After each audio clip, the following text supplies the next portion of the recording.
तुम्ही जर तुमच्या आईबाबांवर खूप प्रेम करत असाल आणि त्यांची तब्येत बऱ्याच काळापर्यंत व्यवस्थित राहावी असं वाटत असेल तर हे 3 अन्नपदार्थ त्यांच्या आहारामध्ये नक्की ॲड करा.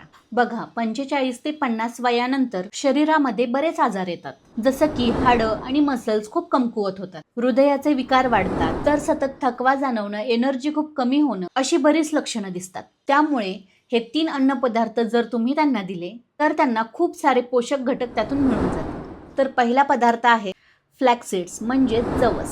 यामध्ये ओमेगा 3 भरपूर प्रमाणात असतं आणि त्याचसोबत फायबर सुद्धा असतं, म्हणून पोट साफ राहतं, कॉन्स्टिपेशनचा त्रास कमी होतो आणि त्याचबरोबर ओमेगा 3 मुळे हाडं मजबूत राहतात आणि हृदयाची हेल्थही व्यवस्थित राहते.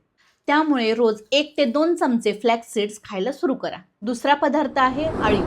त्याला हलीम सीड्स असेही म्हणतात आणि इंग्रजीत त्याला गार्डन क्रेस सीड्स असंही म्हणतात. यामध्ये मॅग्नेशियम, पोटॅशियम, कोलिन भरपूर प्रमाणात असतं. अनेक महिलांना जेव्हा सतत थकवा जाणवतो किंवा काहीही करण्याची इच्छा होत नाही, त्यासाठी हलीम सीड्स हे खूप फायदेशीर असतात. यामुळे एनर्जी मेंटेन राहते आणि रक्त नॅचरली वाढायला मदत होते. तसेच रात्री झोपही व्यवस्थित लागते. त्यामुळे दररोज हलीम सीड्स सुद्धा घ्यायला सुरू करा. तिसरा पदार्थ आहे नाचणी. नॉर्मल चपाती किंवा पोळीच्या ऐवजी त्यांना नाचणीची भाकरी खायला द्या.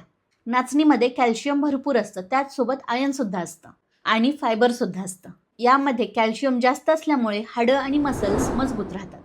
फायबरमुळे ब्लड शुगरचा त्रास कमी होतो आणि पोट सुद्धा साफ राहते आणि आयर्नमुळे एनर्जी लेवल मेंटेन राहते. तसेच यातल्या फायबरमुळे वजनही नियंत्रित राहते. नियमित नाचणी खाल्ल्याचे असे बरेच फायदे आहेत.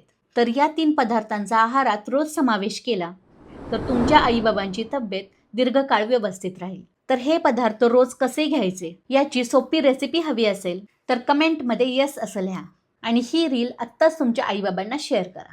त्यांची तब्येत सुधारायला ही एक छोटी सुरुवात ठरू शकते आणि अशाच हेल्थ टिप्ससाठी फॉलो करा.